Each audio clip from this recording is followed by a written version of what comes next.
Hello, everyone. Good afternoon. It is my privilege to welcome all of you to the seventh and final day of the International Capacity Building Program on Gender and Cultural Studies, Pedagogy and Research, organized by the Center for Gender and Cultural Studies, Research and Development Cell, Jagat Guru Nanak Dev, Punjab State Open University, Patiala. So, over the past several days, this program has offered an interdisciplinary engagement with gender as a critical lens in pedagogy, research, and cultural analysis. The program's core commitment to equity, inclusivity, and critical inquiry has shown in the capacity building program, where the experts with us have thoughtfully engaged with the intersections of gender with disability, media and production cultures, law, invisible disabilities, literary representations, academic spaces, mental health, and translation.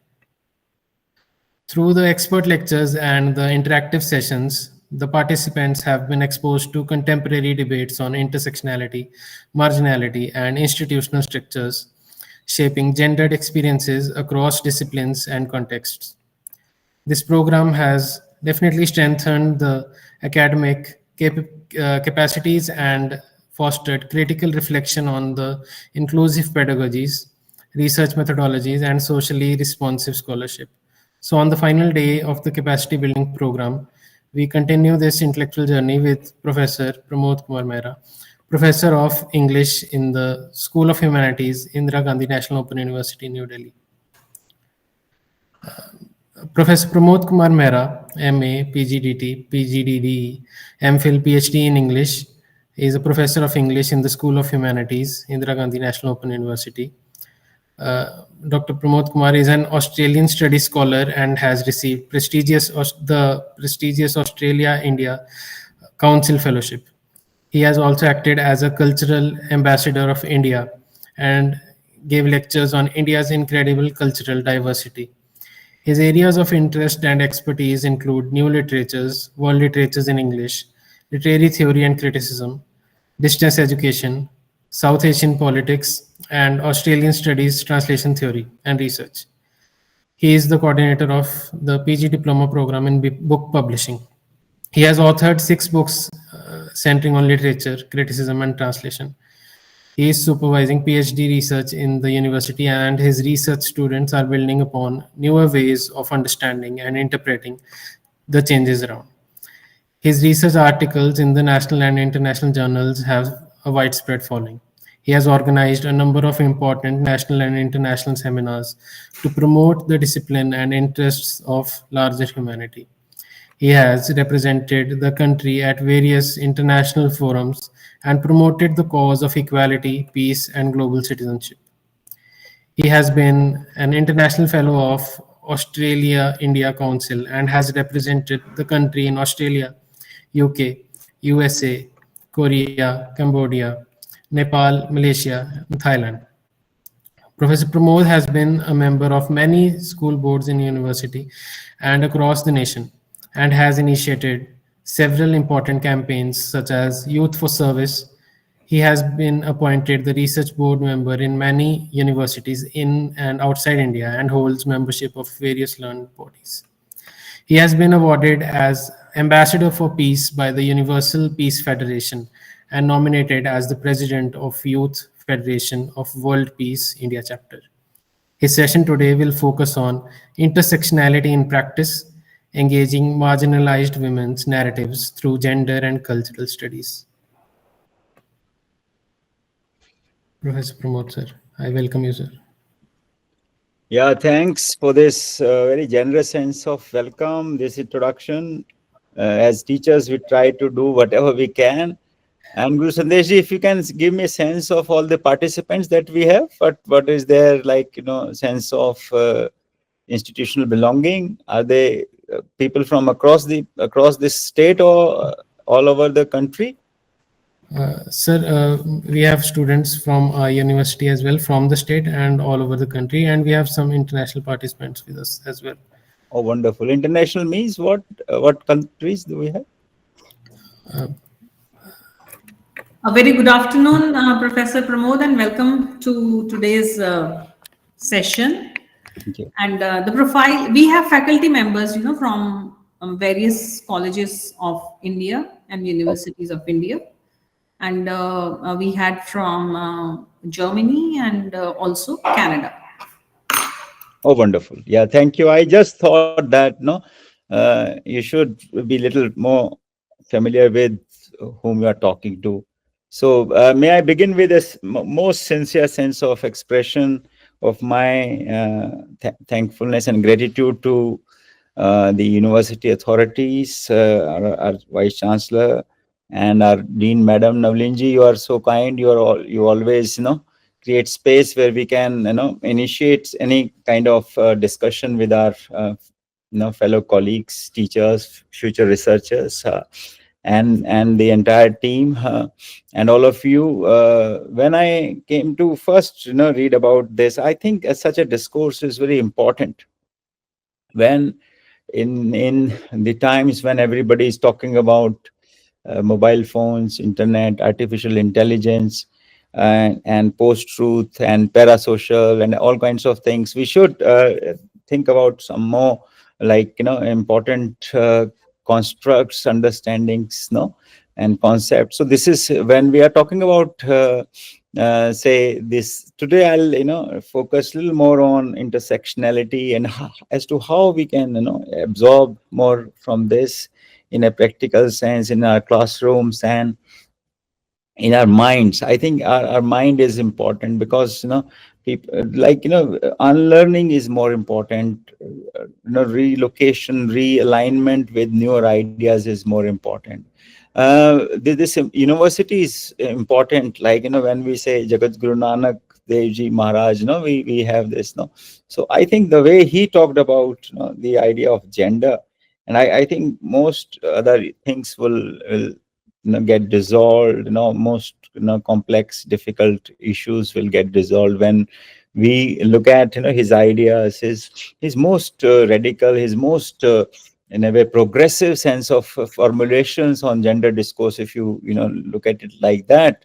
So the way he talked about like the ontological equality of gender, where he talks where he rejects any notion of inherent gender hierarchy, and like where men and women are same, and like how we look at it, and that is important. And I think I draw in my own mind strengths from his teachings, and the kind of language and metaphors that he used in his writing. So if we can like if the way the code that he promoted, the he talked about through his life and his behavior, self like example, it is very important, where talks about gender neutral moral and social participation and ethical partnership in family and society, and a complete critique of patriarchy, and the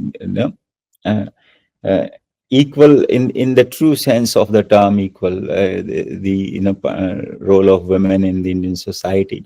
Friends, when we begin today's discussion, I thought that I'll know the core of my like uh, the idea that I have in my mind when I talk about intersectionality and other perspectives relating to this, that women are in like all like equal individuals, deserving equal legal, political, uh, educational, and complete autonomous identities, like that. So and when I'm talking about, may I begin with this like this like key points like that I may bring up in the today's course of discussion, like say when we in 21st century in higher education classrooms, when we discuss gender, I think like we increasingly engage diverse students, population, where and we are open in our minds a lot more. We have opened up ourselves to newer perspectives, but I find that curriculum often treat gender as a very singular category. We are not able to bring in all those voices, all those perspectives, all those multidimensional aspects that we need to do. And more so in the case of marginalized women experiences, which are shaped not by gender alone, but by some intersectional categories of, say, class, race, gender, caste, disability, sexuality, region, language, and there are, I mean, enough narratives about migration status also, like that as a factor. So I will take up like how intersectionality moves us from representation to structural analysis of power. That will be important. So I think during the course of this discussion, you must have talked about how in a more Western sense of the term, feminism, or the way we talk about waves, we have theorized those waves of feminism in some sense, which began in early 18th century, like where you talked about say legal rights and property rights and education in the beginning, where you had as a Mary Wollstonecraft, in 1792, the way she, came up with the vindication of the rights of women, where, kind of talking about rationality and equal education. Also, you cannot forget J.S. Mill, where he talked about the subjection of women in 1869, with this idea that there has to be a liberal feminist argument for legal equality. Like, of course, people thought that why to kind of give them legal rights at that time. So again, many major things took place in that time. It's not that, but you can, we have broadly theorized, in looking at the emphasis and looking at the say kind of focus on issues that we have in 1960s onwards. For example, we talk about good, like about two decades. We have this second wave where kind of Simone comes, and she talks about the idea of one is not born but rather becomes a woman. The idea of that second sex, the focus was like social equality and kind of dismantling patriarchy, work, family, and reproduction.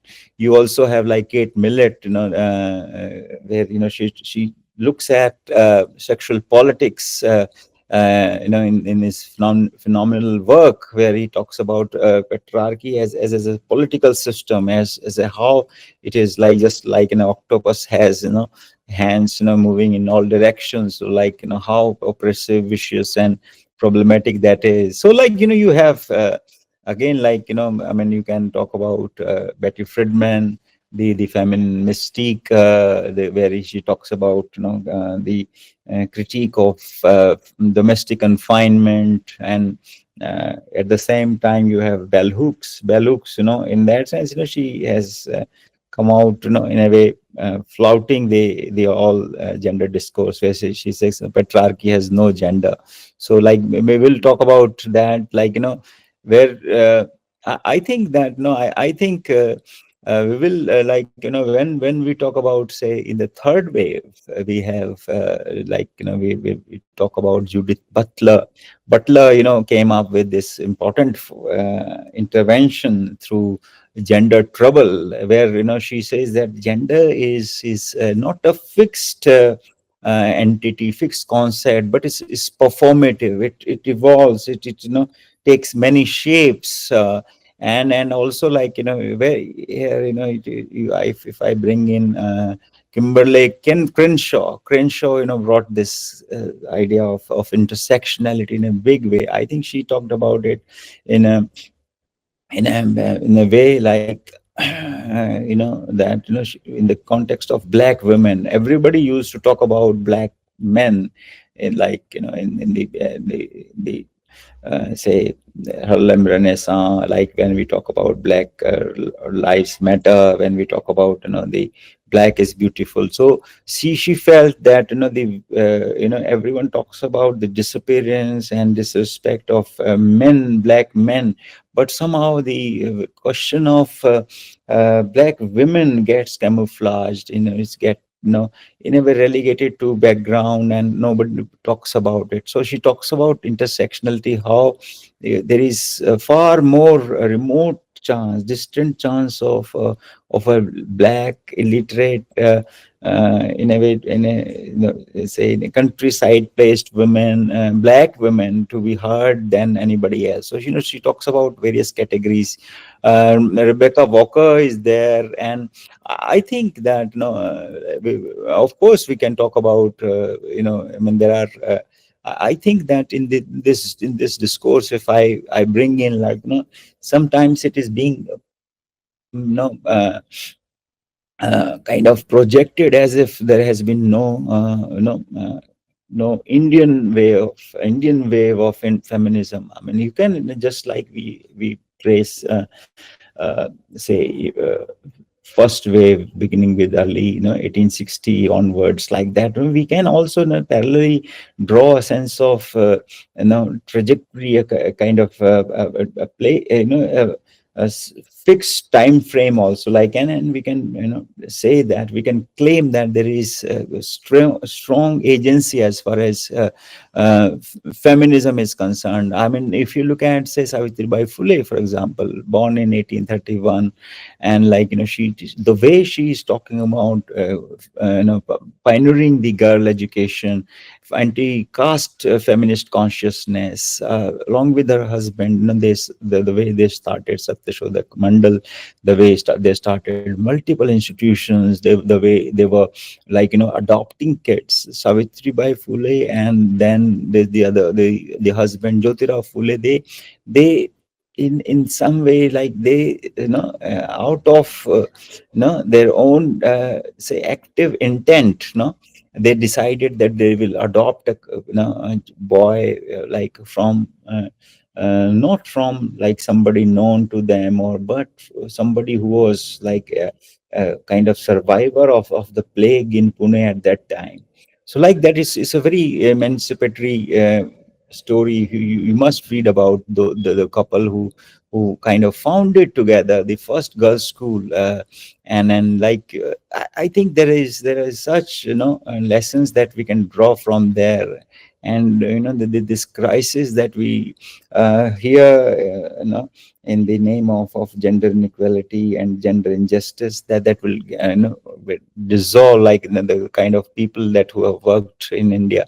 So you have Pandit Ramabai, who was talking about say widow rights, women's education. You have, like many other, Rokeya Shekhawat Hussain, where in like in the Muslim context, she was a Muslim thinker.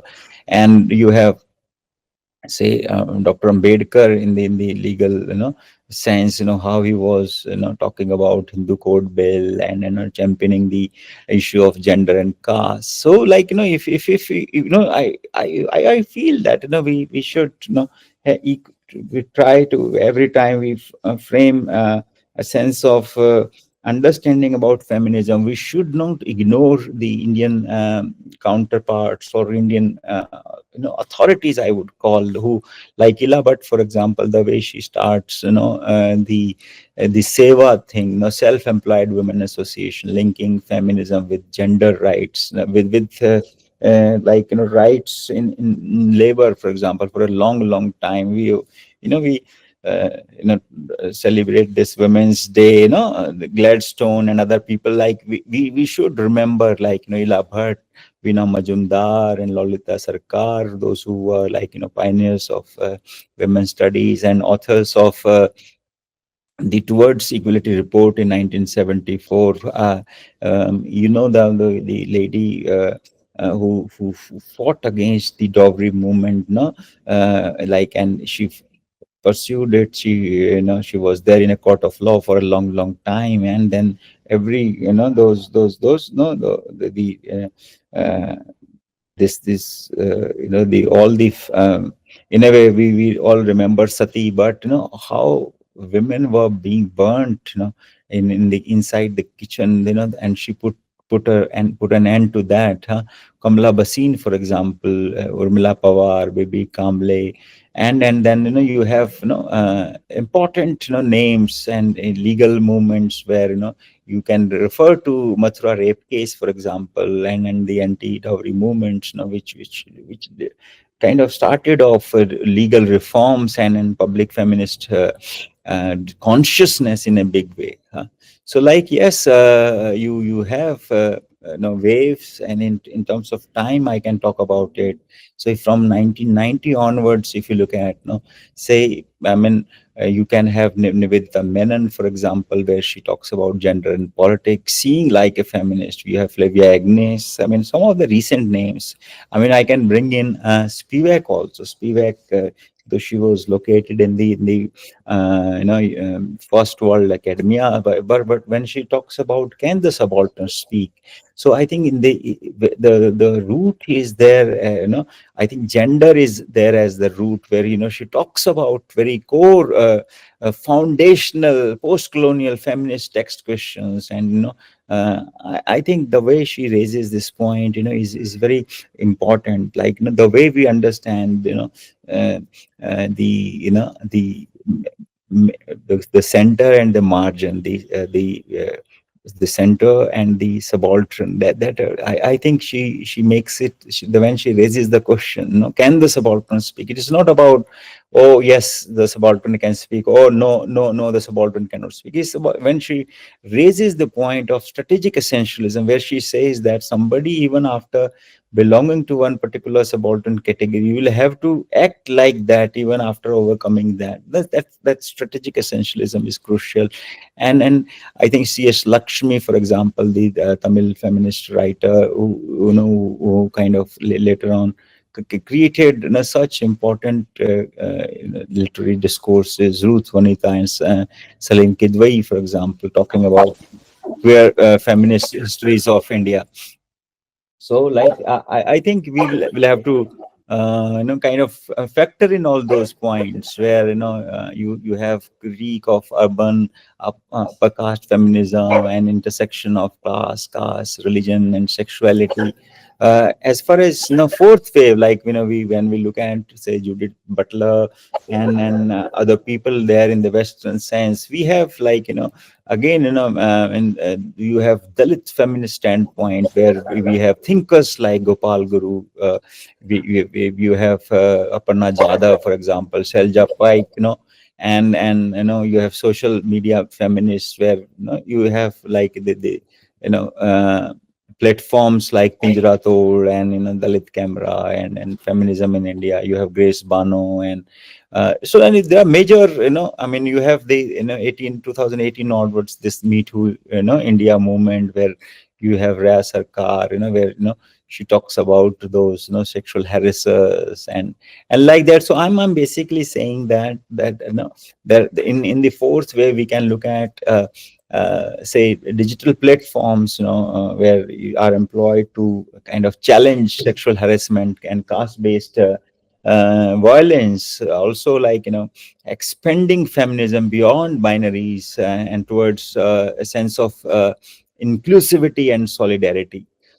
So, like, I think when we have talked about, say, uh, Wollstonecraft to begin with, and then Simone, and then Butler and Crenshaw, Roxana Gray, and Burke. I think that this will be important. Like, I'm kind of, I'll ask all of you a question. Just keep in your mind, in your consciousness. You just think about whose voices are included when we teach women's issues, and whose are rendered invisible. Like, you'll always find that there are certain voices which will always remain dominant, and keep recurring, keep coming back, and with the renewed force every now and then. But then there are certain voices, certain women issues, which will always be rendered invisible. You just keep this in your mind when we are discussing this. Why what are, like,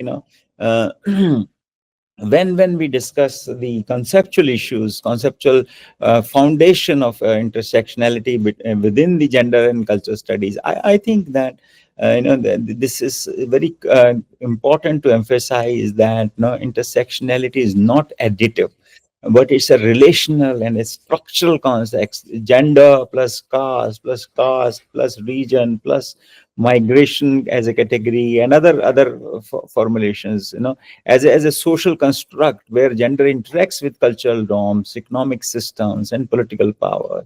As culture as a site of power, when we talk about all kinds of power, these days, we are not talking about just political power, also like what say Bourdieu talk about, say mm, and this so soft power, social capital, and say I think that when we are talking about, say, literature, media, folklore, or like in that sense cultural texts, how they reproduce or resist domination, this is important.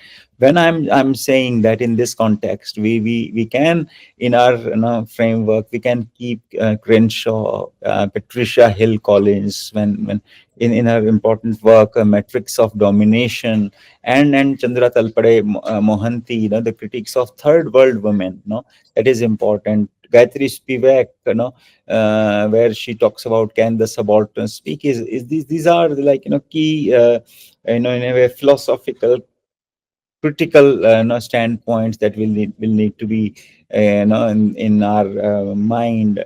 I think that in that sense, I am making a point that intersectionality is both a theoretical kind of construct, a lens, and a method of reading texts, lives, and institutions. I mean, it goes in multiple directions. So like when we are talking about the case of marginalized women narratives, what we need to ask, what makes them marginalized, what is that, what defines and constitutes their sense of marginality.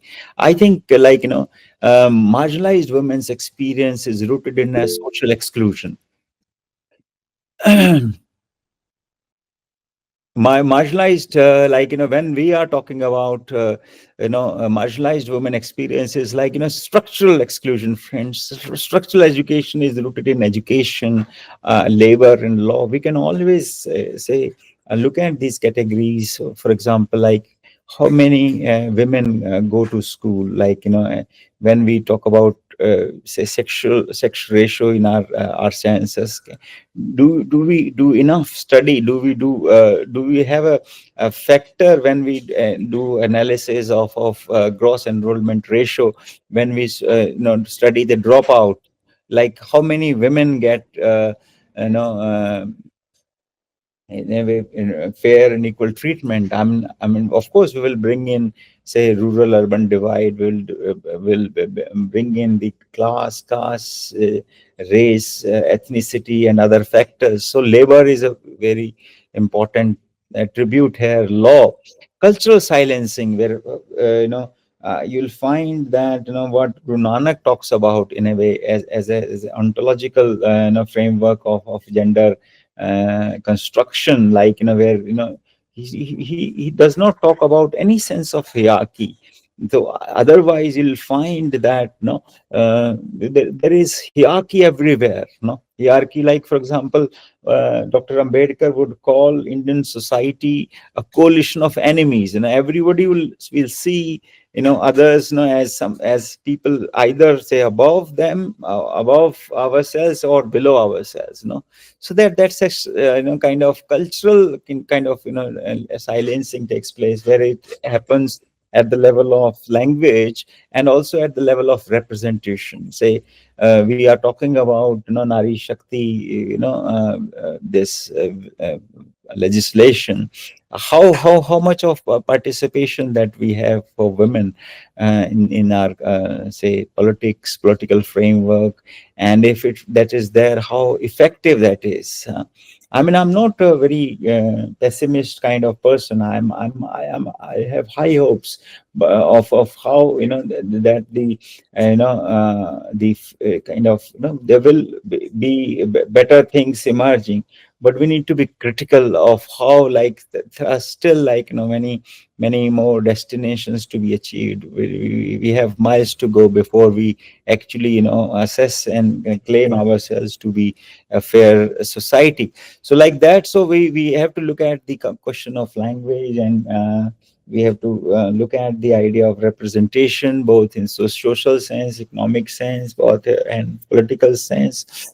Judiciary also is a main, I mean, very often we'll find, a female name. Of course, now we have opened up the female participation in the combat operations in the army and other forces, but let's see how this will go, and how, how crucial measures will be taken to ensure, to in a way, dispel and to check the skewness that we have in those sectors. Also, there is an epistemic injustice going on, like the women's knowledge is being, put to question, or is not used in market, is not, is not rewarded as much as, the skills and the knowledge system that women belong to. So yes, if I have to, build, the marginalized women category, in a way, in a tangible way. So like you have the case of Dalit women. Dalit means, essentially, Dalit means that, a person who is on the vulnerable side, who is a person, like, who can be, who is being, harassed, discriminated, and challenged, because of his birth in a particular caste, so like that. So you have Dalit women, you have Adivasi women, say, for example, the tribal women, and then the Muslim women, the migrant women, women with disability. We have the queer women. So, like, I think that, like, we'll have to talk about that in a big way. We'll have to understand these categorizations when we approach the gender question, when we discuss the equal status of women in our country, when we, address those questions in a classroom and outside, in a social place.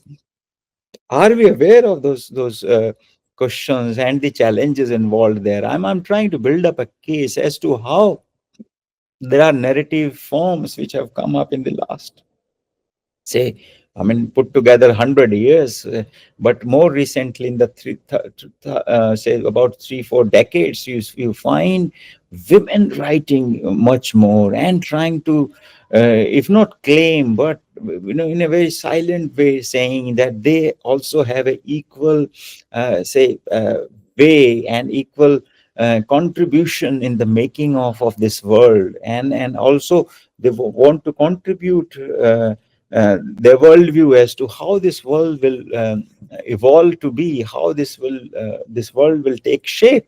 So yes, if you look at, say, a big number of autobiographies have come up, oral histories have come up, testimonies, life writings, digital narratives have come, and you can see, you can visualize, you can see as to how there are major interventions taking shape, and you'll find that,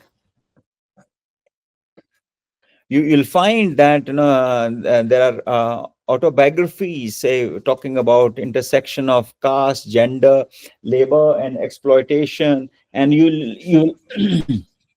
uh, you can say, kind of, create, at a research level, or at the level of understanding, the contrast between, like, say, say, caste, upper class feminist narratives, and then the Dalit feminist narratives. I'll give you a couple of examples here in the due course, but no, I'm saying that, or like, so that is kind of question that I'm raising, just like I asked you, whose voices are heard, whose voices are given emphasis, and whose voices are rendered, in a way, invisible. So who gets to narrate pain, and whose pain is considered as real, authentic, and, like, in a way, is given attention. I'm like, if I may take you to say the idea of intersectionality in a literal and cultural sense, and in a literary and cultural context, no. So I will be, I say, I will say that, we need to kind of, we as teachers, we need to move beyond, we need to beyond kind of understand the situation beyond, like, strong female characters, to kind of contextualized female subjects, no. Like, you'll have, always, say, categories within the text, huh?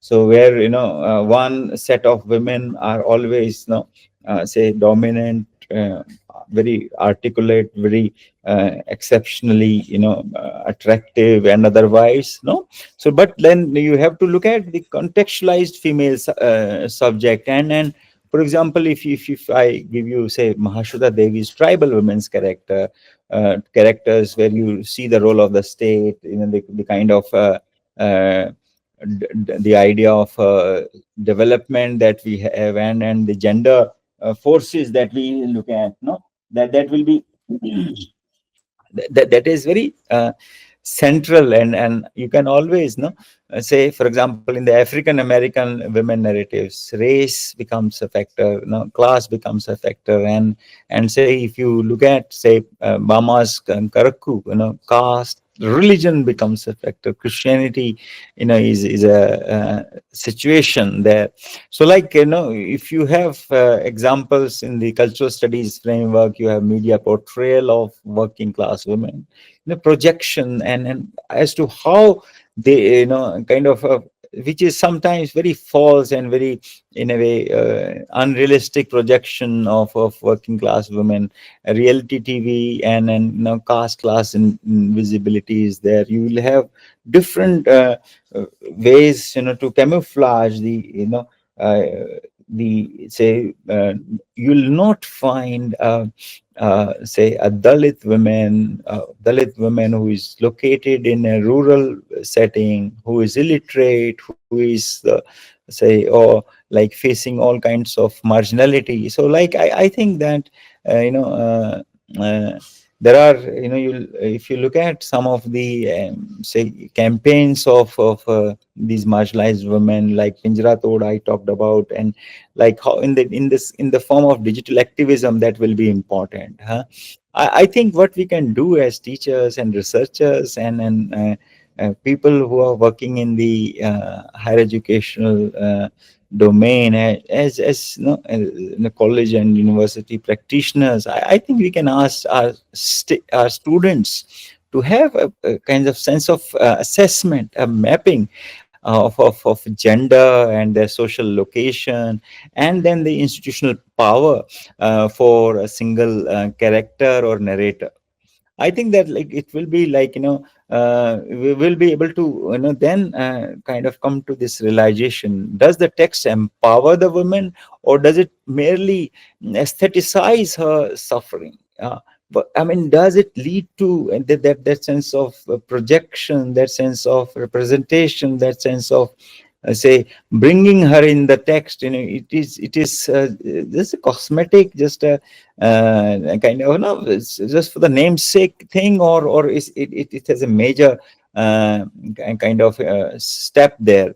This is something that we'll talk, kind of talk about, and we need to kind of keep that as a critical question in our mind.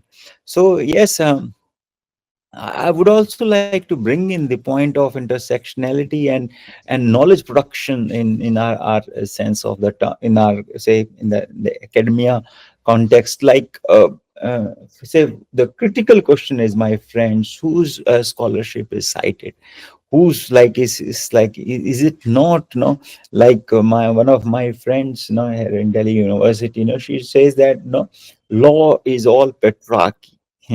So law is all patriarchy, because all, like, you'll all cite, women, men examples. You'll all know, you'll have judges, lawyers, and other functionaries as men all the time, and there's no representation. So, even in the, like, of course, like you can always say question this thing that, today, for example, in the feminist discourse, men are also counted, as say advocates of gender equality and equal gender rights. But then how say women's scholarship is not all given all that space, and who becomes a case study and who becomes a theorist, like, that subject object thing, who is the subject, who is studying, and who is theorizing, and womenhood is largely a case study. So, like, I think that Western feminist frameworks versus global South realities, that is also at a pedagogic level, at a theoretical framework level, there are Western feminist frameworks dominating the whole situation. So, like, when we are talking about, say, intersectional categories, um, uh, and the institutional sense, we have to talk about hiring practices. For example, like how many women are there when we are appointing people in institutions, how many women are there in the curriculum design uh, uh, scenario. That curriculum design situation will also need to look at research ethics, idea and language politics, for example. So yes, the I think the teacher reflexivity is a important thing, like, and we need to kind of kind of think a lot more about this idea, like, uh, will you take it like that, like, the teachers are the neutral transmitters of knowledge, or there's a bias there, there is a sense of patriarchy and masculinity and then whatnot. So, like, I think that the positionality matters in teaching marginalized students. So, it will all depend, like, if I am a male, and if I have to talk to my students about a text written by, say, Savitri Bai Phule, or say Chandra Talpade Mohanty, I think it will be an issue as to how much justice, how much of, like, objectivity that I can, uh, you know, I mean, I can perform like that. So, like, I think, like, they're teaching their gender studies, like, you'll find that their classrooms, I mean, like, I have observed, like, for good 10 to 20 years, there have been classrooms discussing gender studies without engaging Dalit or minority feminist thinkers, and that has led to a great deal of epistemic exclusion. So I think we need to be careful. And today's discussion, for example, when I'm making this case of intersectionality, and the kind of readings that we should do of marginalized women writers, that is important. So how does our own social location shape what and how we teach? This is important. This is something that we need to collectively reflect, and, like, what determines that thing, and how we overcome that, and how we decide to shape this curriculum, and how do we teach that at a objective level, as far as the teaching of those texts is concerned. Friends, if I would like to briefly now touch upon the pedagogical strategies, for example, like how we can, how we can teach intersectionality in a meaningful sense, in an effective sense. For example, like, uh, like, one thing is that, like, say, once you read a men's text and a women's text, uh, studied at different points of time, studied in different classroom situations. But then, if you have a comparative readings, for example, there's a mainstream feminist text, and then a plus, you have marginalized women narratives read at the same time, one after the another, citing parallels, comparing the situations, and using language as a model, looking studying the vocabulary used in therein, and then also examples, and then also the difference in the symbols, in the metaphors, and in the images. So like I think that comparative reading will give us the situation, no? So when say baby Kamle, or say Daya Pawar, and then you have Sushila Tagbore talking about this, and then the mainstream feminist text, for example, when uh, say this lady, talks about the idea of life. No, she has the I'm just like little oblivious of her name. She was the first person like who got into Tata engineering jobs, uh, and this Narayan Murthy, Sudha Murthy, in fact. Like, so you can talk about how Sudha Murthy talks about the projection of life, and the say situations, vicissitudes of life in India in a given situation, and then how, say, if not Bama, if not say, if they maybe if you bring in the such a gypsy women, poet, so like it will be meaningful, like as far as comparative reading. Next is like narrative centered pedagogy.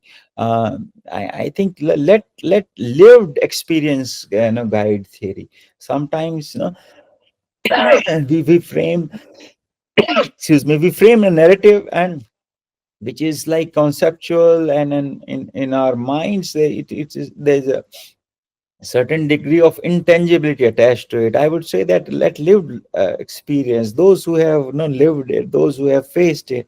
So if you have baby Kamle, the prisons we broke, you'll find that how she was able to negotiate with patriarchy, overcome patriarchy, and win over, and kind of create her own sense of unique feminist self. That is important. So focus on these lived experience. The thing is very important. Dialogue, in classrooms, like where we ask everybody else, in the diverse opinions and expressions and interpretations, where we don't actually appropriate. Let's not try to kind of theorize in a very, say, yes or no sense, in a what we say, in a binary sense, like, and we need to encourage listening. We need to allow people to speak, and like we need to be ethical in our engagement. Sometimes it's like when we teach any marginalized women's text, it's like more like poverty porn, and a kind of voyeurism, looking at somebody else's life without their permission. But we need to kind of avoid that, and we can we need to and deal with that in a more uh, an intelligent sense and more ethical sense. So like we can have reflective journals, we can have intersectional analysis essays, we can have oral history projects. We can ask our students to look beyond what is there, beyond the mainstream official framework of history, and then in the mainstream media, what is there beyond that. Can we like can we talk about uh, uh, opinions which do not find the mainstream discussion. And sometimes do we like tokenize marginalized voices. You will also find out that every now and then there will be a kind of token reference to some marginalized presence and entity, and then people, but then it will not change, no. For example, Nirbhaya thing happened, and then it was given so much of attention, legislation came up, but then things have not stopped after that, which is such a sorry state of affairs. And we should try not to tokenize it at all, and we should avoid turning suffering into spectacle. That is very important. I mean, it's not just for the sake of studying that we are doing, but in fact we are, doing it for a much a positive change in a reform, and then a change of mind and change of situation in the actual sense. So I'm basically pointing out that we need to kind of move from a situation of theory to praxis, where we find that we can employ the intersectionality model as a method to kind of justice oriented pedagogy, where we we broaden our minds, and we kind of be active agencies in the process of change making policy framework. And we talk about, say, marginalized women narratives, challenging the dominant knowledge systems, and where we kind of teach intersectionality in such a way that that will empower the imagination of students for ethical understanding, ethical citizenship, and not just academic competence. So I mean, if I may ask you another thing, like at this point of time, are we teaching intersectionality as a concept, or kind of practicing it as a more of an academic ethic? This is something that we need to kind of um, hold ourselves responsible for that. I mean, you may discuss this in your mind. For example, any course that you must have taught, you can reflect on one marginalized perspectively that you currently you don't familiarize yourself with, and you can you can you can plan one concrete curricular intervention in a way, change of syllabus. Even if you cannot bring it in the official sense, you can bring in those narratives. You can alternative women voices, or intersectional perspectives in your classroom with your own unique ways of understanding. When I'm friends, when I'm talking about that, this complex combination of caste, gender, religion, education, ethnicity, migration, I think, like, if I may give you some examples, say 1992, it happens like Bama, this Tamil Dalit writer, she brings up, and then this Karaku, now where she kind of she foregrounds how Dalit womanhood is not a universalist feminist category, and in fact, it has to be looked at differently. Gender oppression is mediated by caste and religious hierarchy, and the way to in a way, disruptingly and powerfully, she challenged those mainstream upper class, upper caste, feminist assumptions of shared female experiences. So yeah, I mean, I think that if I have to quote from there, that our women never had the luxury of being just women. We were Dalits first, and only then women. So like that, she talks about like I think that we can use this sense of quotation to explain Crenshaw's critique of single axis feminism, that unidimensional sense of feminism, and we can compare it with mainstream feminist autobiographies to show differential access to agency. So, like, you have this idea of there was a film recently, Thappad, where this lady reacts when her husband slaps her in public, and then she kind of retorts, and she kind of takes a legal remedy to it, and it was made into a big film. But on the other side, you have what kind of challenges, and such in a way pain, trauma, turbulence that she faces is something that we can know. So like we can always know. I think that I mean, when I was reading that text way back, say 10 years back, when I thought that she has redefined feminism from a different standpoint, from a Dalit standpoint, and we can absorb a higher sense of feminism through that. For example, Baby Kamble, Maya Pandit translated that, and the prisons we broke. You'll again find that there's a interplay of caste, class, patriarchy, labor, and a community surveillance. No, and she talks about there, that they are, these women are subjected to double surveillance, caste, society, and patriarchal community norms. And she says that, unlike say mainstream women, we face questions and public regulation of their private lives. So like, and then, if you look at the title, the word prison there, it's not just a, that prison is just not just social, it's cultural, it's bodily. And I think that in that sense, the way, if I give you a quote from one of from this autobiographical narrative, our lives were like open books. Everyone watched us, judged us, and punished us. So like, you have those, you can read that and draw those insights, and then you can include that, say those say theoretical frameworks, Foucault's idea of surveillance, for example, alongside caste patriarchy.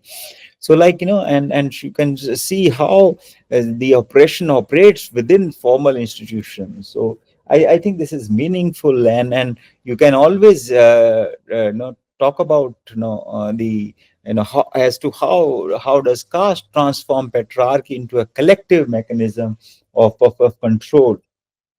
And then you can, like, if I give you a couple of more examples, friends, say Urmila Pawar, where you have the, she talks about our stories were never written because our pain was never considered history.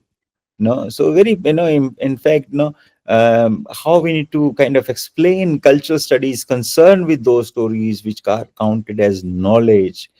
So we need, it's ideal for linking with the oral history and feminist um, kind of historiography.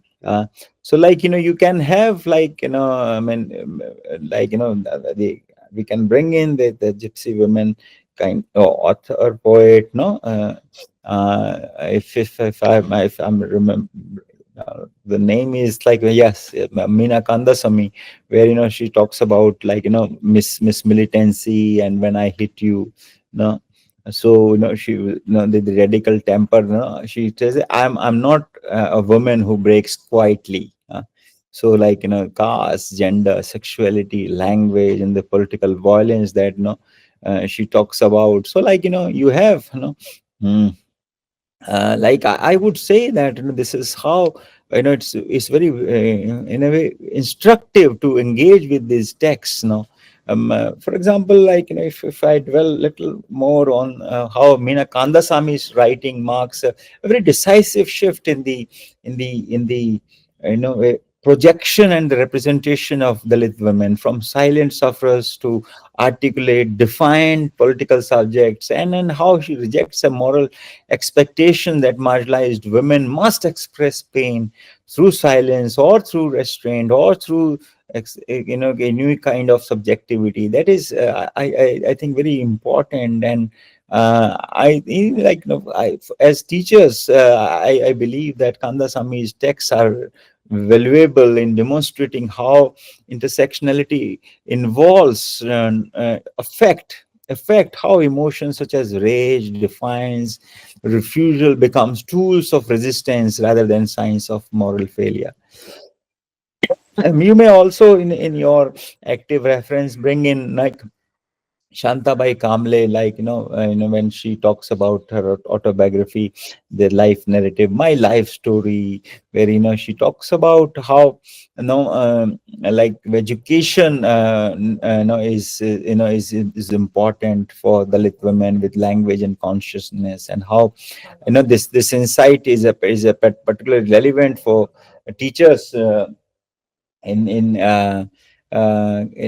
higher education, and calls for self reflection and classroom practices and curriculum design and evaluation methods. So I think when I read that work, I find that the that narrative allows us to evolve as teachers and explore how universities can sometimes inadvertently reproduce social hierarchies, even when they no you remember that right in the beginning I said that maybe we are also party to the perpetuation of the social hierarchies that we have in our academic engagement. So yeah, like, so this is something that we have to be careful of. And if I may bring in another text in our discussion, for example, Gogu Shamla's narrative, where she talks about ecology, gender, and caste.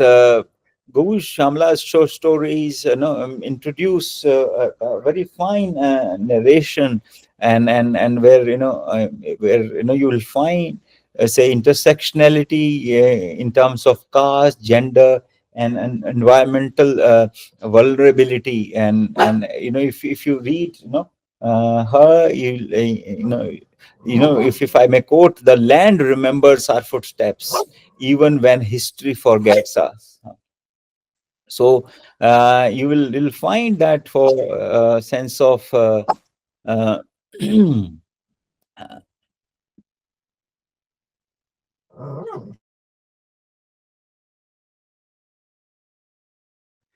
so when I'm talking about this, so like I think this will be important, like for our classroom discussions. It will be important when like this work enables us a discussion on not just like a sense of that thing personal is social and social is personal, but beyond, much beyond that, climate justice, lived ecology, and then the exclusion of the marginalized people's knowledge from environmental policy making. So when I'm basically making the case of bringing in the voices and the texts of these marginalized people, I'm not saying, oh, their presence is important and we have to sound egalitarian.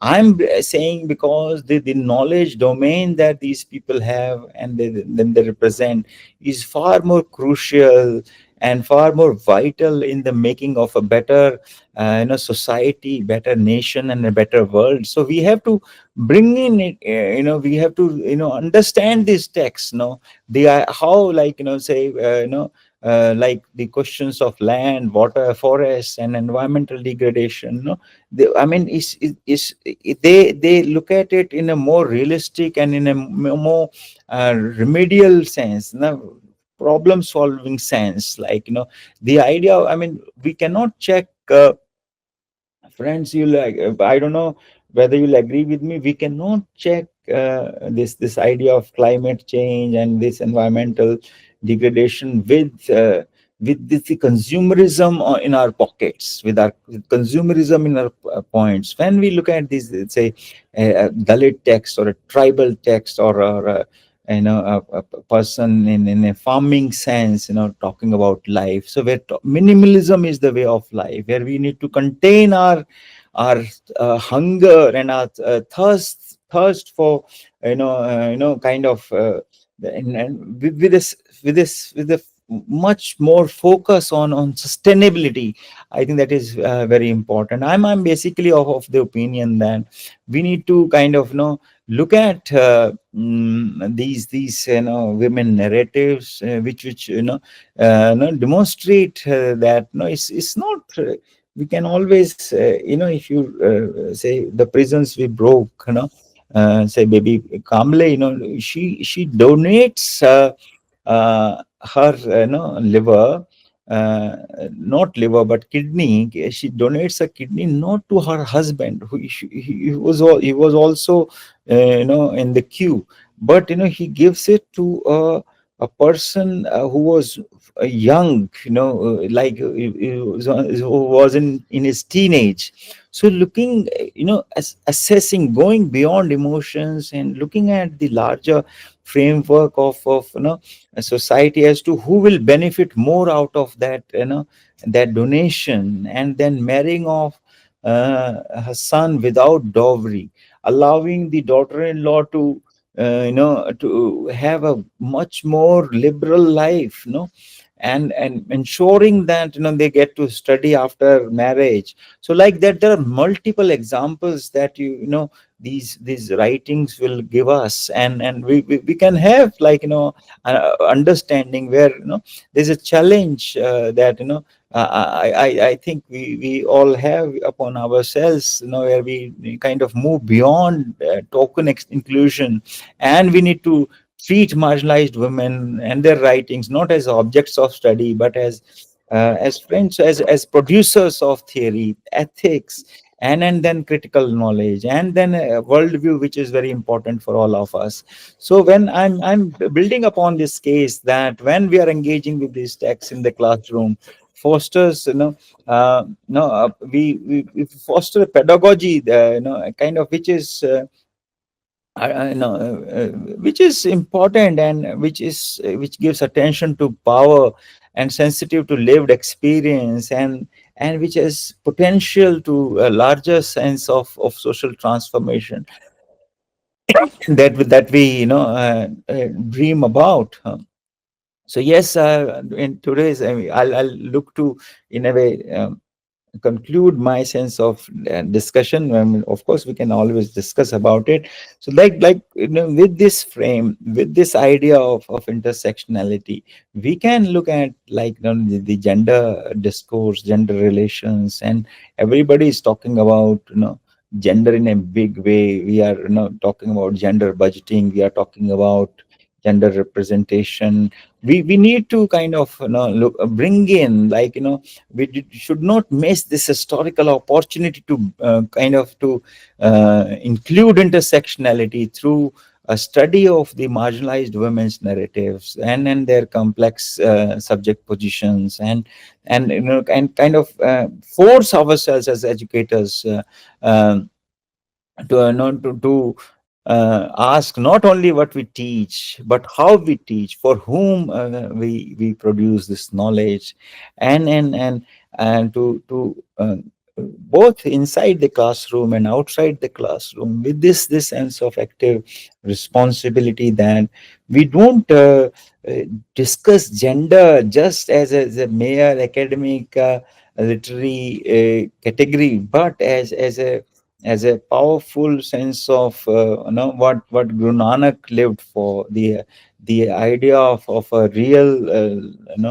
uh, a life where there will be no pain, no subjugation, no hierarchy, like everyone will be able to share and pray, and then kind of live will be able to live in harmony with the complete sense of devotion for the, like, and the sacrifice for the sake of sacrifice, like that. So yes, I'm thankful once again, and there are many more things that in my mind. I mean, this list goes endless. I've not managed to, I talked about those categories right in the beginning, but I have not managed to bring in those texts. You can you know but there is a long list, and we must try and familiarize ourselves with those categories, which often go represented and unheard and unacknowledged. And this is not their loss. I mean, I'm saying it with complete sense of uh, alertness of mind. This is our loss. And I think our world, our academics, would be a much lesser uh, kind of event without their inclusion. So with this request that we become more alive, we become more alert, and we become more responsible in our ways, the way we engage with text, the way we invoke our readings in a classroom, the way we frame syllabus in our situations in our universities, colleges, and also in our day-to-day lives. If we not just as a concept, but as a value and as a virtue. If we do that, I think we'll be able to fulfill the idea of Guru Nanak ji, and with greatest of respect and reverence to him, I conclude here. Thank you very much. Thank you, sir. Thank you so much for your just such enlightening talk. I cannot express in words how grateful I am, sir.